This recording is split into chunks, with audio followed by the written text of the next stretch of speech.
اختتم مدير عام مكتب الصحة العامة والسكان بمحافظة أبين الدكتور صالح الثارم ومعه منسقة الطوارئ العامة الدكتورة نهلة عريشي الدورة التدريبية المعالجة التكاملية لحالات الحصبة والدفتيريا والسعال الديكي التي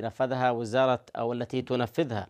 وزارة الصحة العامة والسكان بدعم من منظمة الصحة العالمية، والتي استهدفت 30 مشاركا ومشاركة من الأطباء ومساعدي الأطباء في محافظة أبين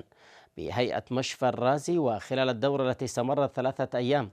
تلقى المتدربين معلومات وحقائق حول أهمية الترصد ودور فرق الاستجابة للتعامل مع الأمراض الفتاكة الدفتيريا والسعال الديكي والحصبة، وطريقة التشخيص والمعالجة والتعرف على المضاعفات وطرق معالجتها وأسبابها،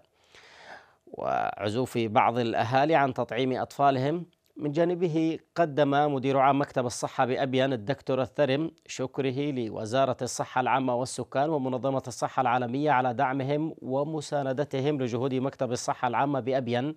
في مكافحة الأمراض القاتلة للطفولة التي عاودت ظهورها مجددا.